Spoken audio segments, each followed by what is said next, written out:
찰리와 초콜릿 공장 20 신기한 껌 기계.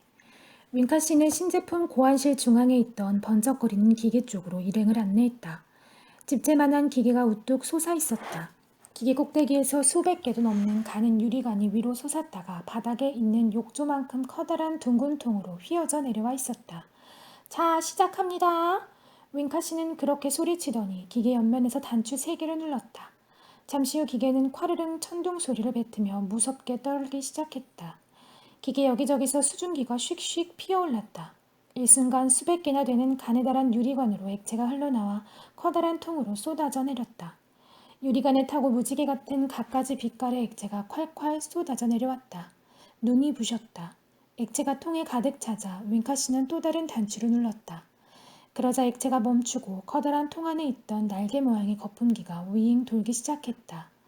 무지개빛 액체는 마치 아이스크림 소다를 만들 때처럼 뒤섞였다. 거품이 일기 시작했다. 거품은 점점 더 뽀얘지고 액체가 파란색에서 하얀색으로 변하나 싶더니 다시 녹색으로 바뀌었고 어느새 갈색으로 변했다가 금세 노란색이 됐다가 도로 파란색으로 돌아왔다. 조심해요! 윙카 씨의 말과 동시에 철커덕 거품기가 멈췄다. 이번에는 뭔가 빨아들이는 소리가 들리더니 어느새 통 속에 있던 파란색 액체가 원래 기계로 도로 빨려 들어갔다. 그러곤 아무 소리도 나지 않았다. 하지만 잠시 후 거렁거렁거리면서 약한 진동 소리가 들려왔다. 또다시 아무 소리도 들리지 않았다. 잠시 후 갑자기 마치 괴물 신음소리 같은 괴성이 들리더니 기계 옆구리로 작은 서랍이 툭 튀어나왔다. 그 안에는 아주 작고 얇은 물건이 들어있었다. 모두들 뭔가 잘못되었다고 생각했다. 그저 회색 판자를 갸름하게 잘라낸 것 같았기 때문이다. 사람들은 작은 회색 판자 조각을 멀뚱하니 바라다 보았다. 마이크가 먼저 못마땅하다는 듯 물었다. 이게 다예요? 윙카 씨는 뿌듯한 표정으로 대답했다. 그래, 이게 다란다. 이게 뭔지 알겠니? 아무도 입을 열지 않았다. 그때 바이올렛이 멍청하다 싶을 정도로 껌 씹는데 열심인 여자아이가 펄쩍 뛰며 소리쳤다. 알았다. 껌이에요. 껌! 윙카 씨는 바이올렛의 등짝을 손으로 탁 치며 소리쳤다. 맞았어, 여러분. 이건 껌이에요. 이 세상에서 가장 놀라운 껌. 선풍적인 인기를 끌 껌이라고요. 21. 안녕, 바이올렛. 윙카 씨는 계속 설명했다. 이 껌으로 말하자면 제가 이제껏 생산해낸 제품 중에서 가장 새롭고 위대하며 가장 감탄할 만한 것입니다. 식사 대용 껌이죠. 여기에는 말입니다. 이 자그마한 껌 한 개에 자그마치 3가지 코스의 정식이 몽땅 들어있답니다.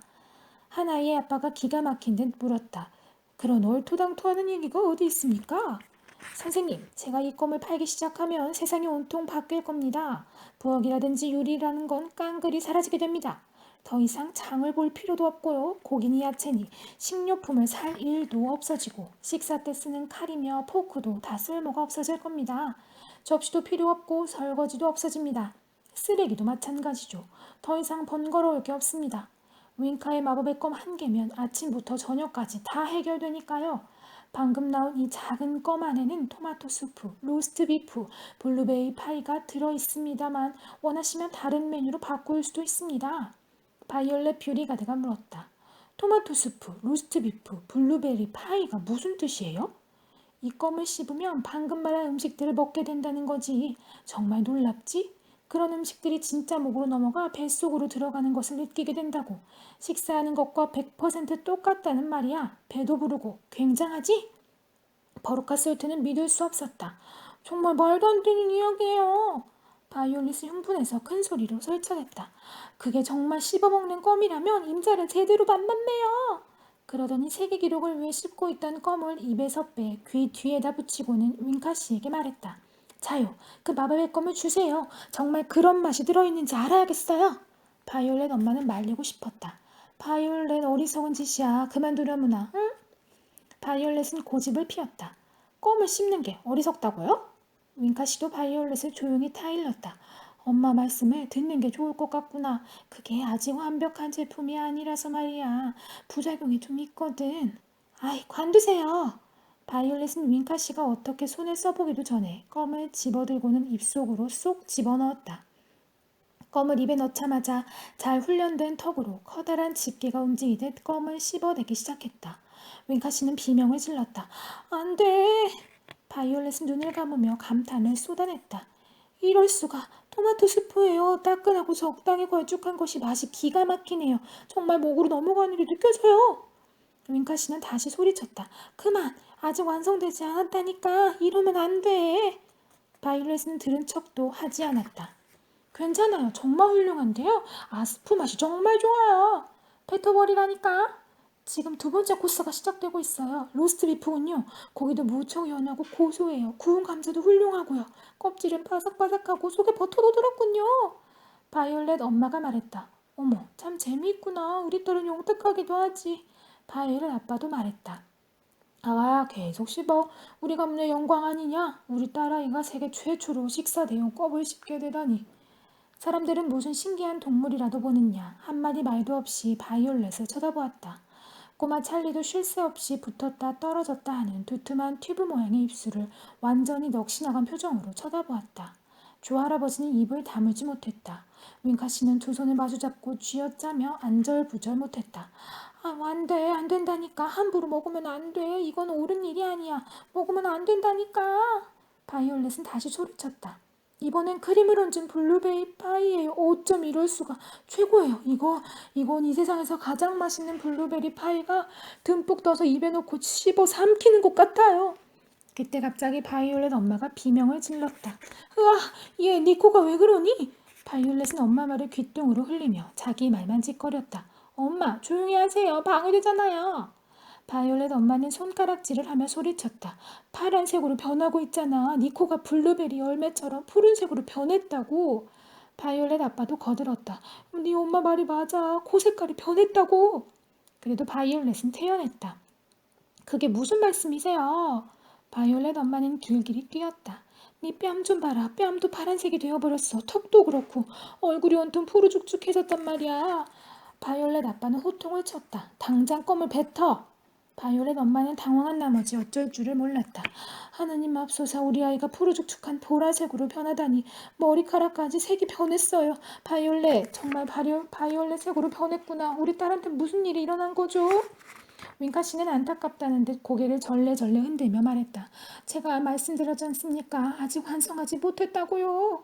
바이올렛 엄마가 눈을 흘기며 말을 받았다. 그 말은 맞군요. 저 아이를 좀 보세요. 모두들 잠자코 바이올렛을 쳐다보았다. 얼마나 끔찍하고 기이하고 망측한 모습인지 얼굴이며 손발, 목 등등 온몸은 물론이고 숱 많은 고수머리까지 블루베리 주스 같은 윤기 나는 보랏빛 푸른색으로 변해버린 것이다. 윙카 씨는 탄색을 했다.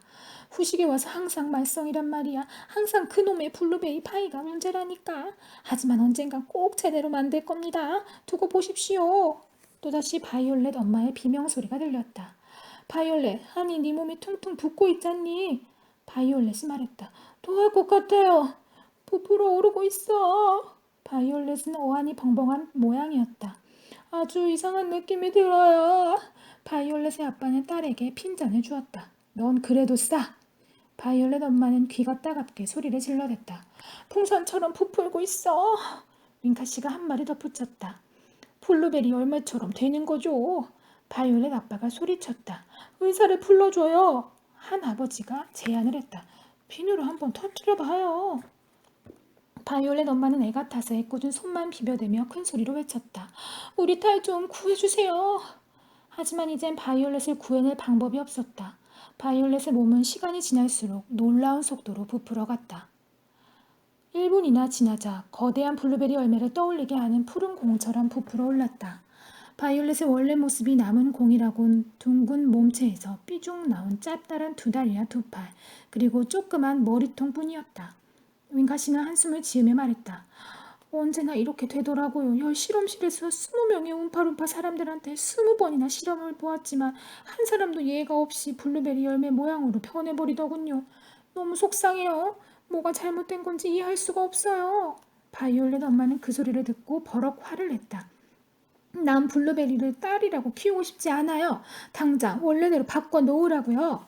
윙카 씨가 손가락을 탁 튕기자 10명이나 되는 움파룸파 사람들이 눈 깜짝할 사이에 윙카 씨 옆에 나타나섰다. 윙카 씨는 지시를 내렸다. 바이올렛을 굴려서 배에 싣고 당장 과즙 짜는 방으로 옮겨라. 바이올렛 엄마가 자기 귀를 의심하며 물었다. 과즙 짜는 방이라뇨? 그 방에서 우리 아이를 어떻게 하려고요?